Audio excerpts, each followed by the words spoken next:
Hello friends, welcome to our channel lunch box. இன்றைக்கி நம்ம சின்னவங்கலேருந்து பெரியவங்க வரைக்கும் ரொம்பவே பிடிச்சமான ஒரு காம்போ ரெசிபி தான் பார்க்க போகிறோம். மஷ்ரூம் நூடுல்ஸ் கூடவே ஒரு சூப்பரான மஷ்ரூம் மஞ்சூரியன் தான். இந்த ரெண்டு ரெசிபியும் பார்க்குறதுக்கு முன்னாடி நம்ம சேனலை சப்ஸ்கிரைப் பண்ணாதவங்க சப்ஸ்கிரைப் பண்ணிக்கோங்க. அப்படியே பக்கத்தில் பெல் ஐக்கான் அழுத்தி அதில் ஆலையும் டிக் பண்ணிவிடுங்க. சரி, வாங்க நம்ம வீடியோவுக்கு போகலாம். இந்த ரெண்டு ரெசிபியும் பண்ணுறதுக்கு நான் 400 கிராம் மஷ்ரூம் எடுத்து க்ளீன் பண்ணி வச்சுருக்கேன். ஃபஸ்ட்டு நம்ம மஷ்ரூம் மஞ்சூரியன் ரெடி பண்ணிக்கலாம். ஒரு அகலமான பவுலில் 2 கப்பு நல்ல நைஸாக துருவி எடுத்த முட்டைகோஸ் சேர்த்துக்கலாம். கூடவே 200 கிராம் பொடி பொடியாக கட் பண்ண மஷ்ரூம் சேர்த்து, 1 ஸ்பூன் பொடியாக கட் பண்ண இஞ்சி, 1 ஸ்பூன் பொடியாக கட் பண்ண பூண்டு, 2 டேபிள் ஸ்பூன் பொடியாக கட் பண்ண ஸ்ப்ரிங் ஆனியன், 1 ஸ்பூன் பொடியாக கட் பண்ண பச்சை மிளகாய், 1 ஸ்பூன் மிளகுத்தூள், 1 ஸ்பூன் மிளகாய்த்தூள், 1/4 கப்பு கார்ன்ஃப்ளவர், 1/4 கப்பு மைதா மாவு சேர்த்து உப்பு தேவையான அளவுக்கு சேர்த்து எல்லாத்தையும் நல்லா கலந்து மிக்ஸ் பண்ணி எடுத்துருவோம். இதில் நாம் மஷ்ரூமையும் முட்டைகோசையும் நல்ல தண்ணியை பிழிஞ்சு எடுத்துகிட்டு தான் சேர்க்கணும். அப்படியே சேர்த்தோம்னாக்கா உருண்டை பிடிக்க வராது, அப்படியே தனியாக கரைஞ்சி போயிடும். அதனால் கண்டிப்பாக மறக்காமல் தண்ணியை பிழிஞ்சு எடுத்துகிட்டு சேர்த்துக்கோங்க. இப்போ பாருங்கள், எல்லாத்தையும் நல்லா கலந்து எடுத்தாச்சு. இதில் நான் வெங்காயம் சேர்க்கலை. நீங்கள் விருப்பப்பட்டால் வெங்காயம் ஒரு 1/4 கப்பு போல் சேர்த்துக்கலாம். இப்போ எல்லாத்தையும் கலந்தாச்சு. இதை உருண்டைகளை நம்ம உருட்டி எடுத்துக்கலாம் தேவையான அளவுக்கு. இது ரொம்பவும் நம்ம டைட்டாக பிடிக்க வேண்டாம். ஒரு மீடியமான உருண்டையாக லைட்டாக பிடிச்சு எடுத்துக்கலாம். நான் இந்த அளவில் பிடிச்சு எடுத்துருக்கேன். மீதி இருக்க உருண்டைகளும் ரெடி பண்ணி வச்சாச்சு. இதை நம்ம பொரித்து எடுத்துக்கலாம். இந்த பக்கம் எண்ணெய் சூடாக இருக்குது. இதில் எந்த அளவுக்கு பிடிக்குமோ அந்த அளவுக்கு உருண்டைகளை சேர்த்துட்டு நல்லா எல்லா பக்கமும் ஈவனாக ஒரு கோல்டன் ப்ரௌன் வர்ற வரைக்கும் நம்ம நல்லா திருப்பி விட்டு பொரித்து எடுத்துருவோம். இந்த உருண்டைகள்லாம் சீக்கிரமாகவே பொரிஞ்சு வந்துடும். ஏன்னா இந்த மஷ்ரூமும் முட்டைகோசும் ரொம்பவே லைட்டான வெஜிடபிள்ஸ் தான்.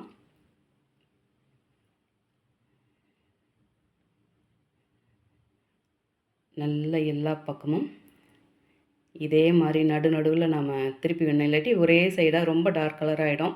அவ்வளோதான். பாருங்கள், உருண்டைகள்லாம் ரெடி ஆகிடுச்சு. இப்போ நம்ம எண்ணெயை ஃபில்டர் பண்ணிவிட்டு வெளியே எடுத்துக்கலாம்.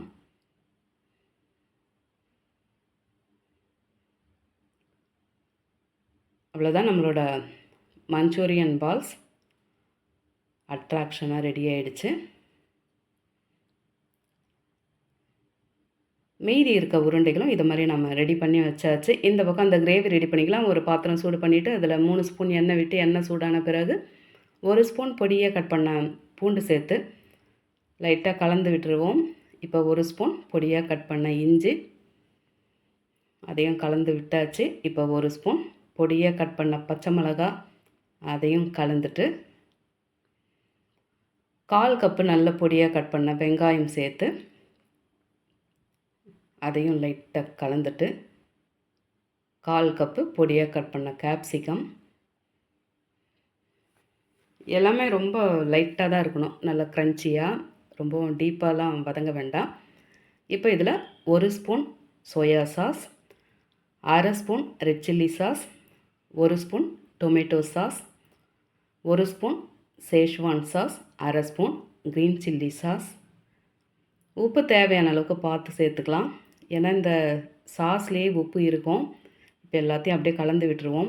இதெல்லாம் இந்த சாஸ் எல்லாம் கட்டாயம் சேர்க்கணுமான்னு கேட்காதீங்க. உங்கள்கிட்ட எந்த சாஸ் இருக்கோ அதை சேர்த்துக்கோங்க. ஆனால் இதெல்லாம் சேர்த்தா நல்லாயிருக்கும். இப்போ எல்லாம் கலந்த பிறகு 1 கப்பு போல் தண்ணியை சேர்த்து இப்போ எல்லாத்தையும் நல்லா கலந்து கரைச்சி விட்டுருவோம். இப்போ இந்த குட்டி பவுலில் 2 ஸ்பூன் கார்ன்ஃப்ளவர் சேர்த்துட்டு கூடவே கொஞ்சமாக தண்ணி சேர்த்து கட்டிகள் இல்லாமல் கரைச்சி எடுத்துக்கலாம். கரைச்சி எடுத்தாச்சு. இப்போ இதை நம்ம அந்த கிரேவியில் சேர்த்து இப்போ திரும்பவும் ஒரு முறை நல்லா கரைச்சி விட்டுக்கலாம். நம்ம எந்த அளவுக்கு அந்த மஞ்சூரியன் பால்ஸ் ரெடி பண்ணியிருக்கோமோ அதுக்கு தகுந்த மாதிரி இந்த கிரேவி ரெடி பண்ணிக்கலாம். இப்போ இதில் அந்த மஞ்சூரியன் பால்ஸை சேர்த்தாச்சு.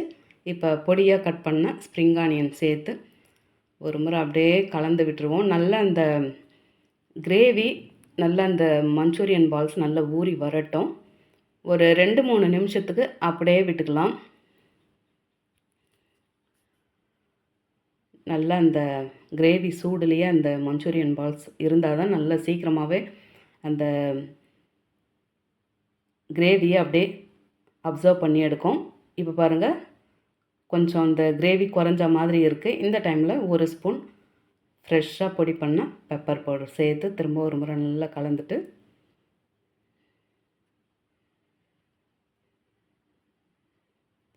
இப்போ நம்ம ஸ்டவ் ஆஃப் பண்ணிக்கலாம். இதுக்கப்புறம் அது கொதிக்கணும்னு தேவை கிடையாது. இப்போ லாஸ்ட்டாக ஃபைனல் டச்சாக கொஞ்சம் போல் ஸ்ப்ரிங் ஆனியன் தூவி விட்டு அது எப்படி இருக்குன்னு நம்ம எடுத்து பார்த்துருவோம். நல்ல குண்டு குண்டு குலோப் ஜாமுன் மாதிரி அந்த கிரேவியில் பளபளன்னு ஊறி பார்க்கவே சூப்பராக இருக்குது. இது அப்படியே கூட சாப்பிட்லாம், நல்லாயிருக்கும். எப்படி இருக்குன்னு பாருங்கள், பார்க்கவே செம்மையாக இருக்குது. இப்போ இதை நம்ம அப்படியே வச்சு மஷ்ரூம் நூடுல்ஸ் எப்படி பண்ணுறதுன்னு பார்த்துருவோம். நான் இன்றைக்கி இந்த ஃபேமிலி பேக் ப்ளைன் நூடுல்ஸ் தான் எடுத்திருக்கேன். இது 400 கிராம் வருது. இது கடைகளில் சின்ன சின்ன பேக்கெட்டும் கிடைக்கிது. உங்களுக்கு வேண்டிய அளவில் நூடுல்ஸ் எடுத்துக்கோங்க. இப்போ நாம் இந்த 400 கிராம் அளவில் தான் நூடுல்ஸ் பண்ண போகிறோம். இந்த பக்கம் ஒரு அகலமான பாத்திரத்தில் தண்ணி ரெடியாக இருக்குது, நல்ல சூடாக ரெடியாக இருக்குது. இதில் 1 ஸ்பூன் எண்ணெய் விட்டு உப்பு ஒரு 1/4 ஸ்பூன் போல் சேர்த்துட்டு நம்ம பொடி பண்ணி வச்சுருக்கிற அந்த நூடுல்ஸை சேர்த்துக்கலாம். இப்போ எல்லாத்தையும் ஒரு முறை நல்லா கலந்துட்டு கொஞ்சம் நல்லா சாஃப்டாக வெந்து வரட்டும். இது குழஞ்செல்லாம் போகாது. தண்ணியில் எவ்வளோ நேரம் இருந்தாலும் அது குழையலை, கொஞ்சம் சாஃப்ட் ஆகட்டும். இதை பாருங்கள், நல்லா கொதித்து அந்த நூடுல்ஸ் எல்லாம் அப்படியே நல்லா தனித்தனியாக நல்லாவே வெந்து வந்திருக்கு. இதை ஒன்றே ஒன்று எடுத்து பார்க்கலாம் எந்த அளவுக்கு வெந்திருக்குன்னு. இதை பாருங்கள், கையில் எடுத்து நசுக்குனா நல்லா சாஃப்டாக வளைஞ்சி உடையுது. இப்போ இதை நாம் ஒரு வடிகட்டியில் வடிகட்டி எடுத்துக்கலாம். வடிகட்டி ரெடியாக இருக்குது.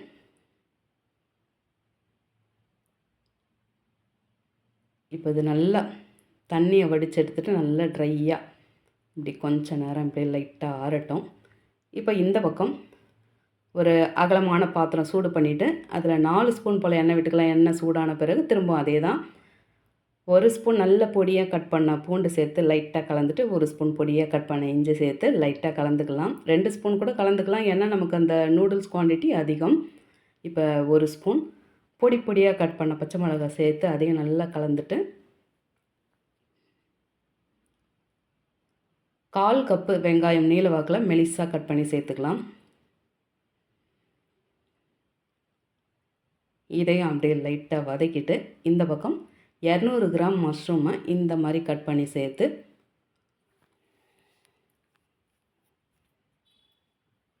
இப்போ இது கூடவே ஒரு 1/4 ஸ்பூன் போல் உப்பு சேர்த்து அப்படியே கலந்துட்டு இதை மூடி போட்டு அடுப்பை ஸ்லோவாக வச்சுட்டு அப்படியே நல்லா கொஞ்சம் வேக விட்டுக்கலாம். இந்த பாருங்கள், நல்லா இந்த மஷ்ரூமில் இருக்க தண்ணி எல்லாம் ரிலீஸ் ஆகி நல்லாவே வெந்து வந்திருக்கு. இப்போ நல்லா ஒரு முறை கலந்துட்டு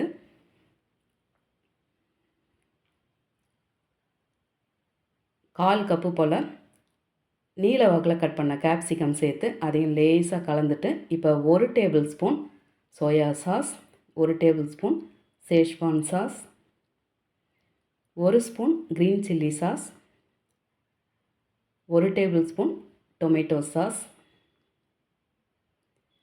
இது 1 table spoon garlic red chilli sauce அதையும் சேர்த்துட்டு 1 ஸ்பூன் பெப்பர் பவுடர் சேர்த்து இப்போ எல்லாத்தையும் நல்லா கலந்துக்கலாம்.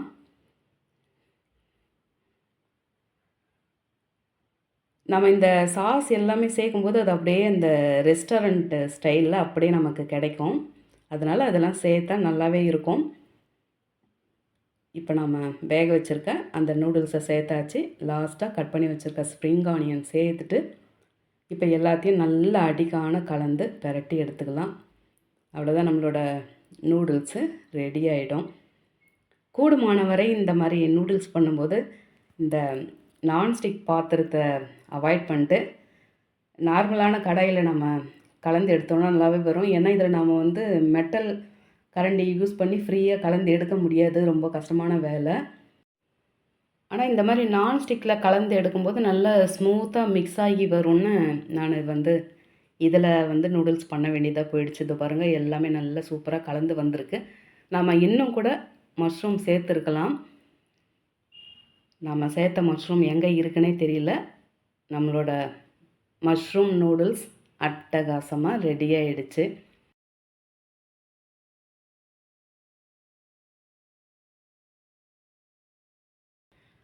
இந்த நூடுல்ஸை சூடாக சாப்பிட்ணுன்னாக்கா நம்ம கொஞ்சமாக பண்ணால் தான் சூடாக சாப்பிட முடியும். இந்த பக்கம் வேக வச்சுட்டு இந்த பக்கம் அந்த சாஸ் எல்லாம் ரெடி பண்ணி வச்சுருந்தோம்னாக்கா கரெக்டாக அதில் எடுத்து மிக்ஸ் பண்ணி நல்லா சூடாக சாப்பிட்றதுக்கு கரெக்டாக இருக்கும். இந்த சாஸ் எல்லாம் நம்ம வீட்லேயே ரெடியாக வாங்கி வச்சுருந்தோம்னா பசங்க ஆசைப்படும் போது நம்ம செய்து தரத்துக்கு வசதியாக இருக்கும். இதில் வேலையே கிடையாது. காய்கறிகள்லாம் கட் பண்ணி வச்சாலே போதும், நிமிஷத்தில் ரெடி பண்ணிடலாம். இந்த மாதிரி நூடுல்ஸை நம்ம ரெஸ்டாரண்ட்டில் தான் சாப்பிட்ணுன்னு அவசியம் கிடையாது. இந்த மாதிரி வீட்லேயே நம்மளோட பட்ஜெட்டில் சூப்பராகவே செய்து சாப்பிட முடியும். இதை பாருங்கள், அதே ரெஸ்டாரண்ட் ஸ்டைலில் நம்மளோட மஷ்ரூம் மஞ்சூரியன் அவ்வளோ அட்டகாசமாக இருக்குது. இதை நம்ம ட்ரையாக கூட சாப்பிட்லாம். இந்த மஷ்ரூம் மஞ்சூரியன் நூடுல்ஸ்க்கு மட்டும் இல்லாமல் ஃப்ரைட் ரைஸ் எதுக்காக இருந்தாலும் ரொம்பவே சூப்பராக இருக்கும். அப்படியே இதை வச்சுக்கிட்டு அந்த நூடுல்ஸை வச்சு சாப்பிடும்போது எப்படி உள்ளே போகுதுன்னே தெரியாது, அவ்வளோ நைஸாக போகும். நீங்களும் ரொம்பவே டேஸ்ட்டான ரொம்பவே ஈஸியான இந்த மஷ்ரூம் நூடுல்ஸையும் மஷ்ரூம் மஞ்சூரியனும் செய்து சாப்பிட்டு எப்படி இருந்தது மறக்காமல் கமெண்ட்டில் சொல்லுங்கள். ரெசிபி பிடிச்சிருந்தால் லைக் பண்ணிவிட்டு அப்படியே இந்த வீடியோவை மறக்காமல் உங்கள் ஃபேமிலி அண்ட் ஃப்ரெண்ட்ஸுக்கு ஷேர் பண்ணிக்கோங்க. தேங்க்ஸ் ஃபார் வாட்சிங்.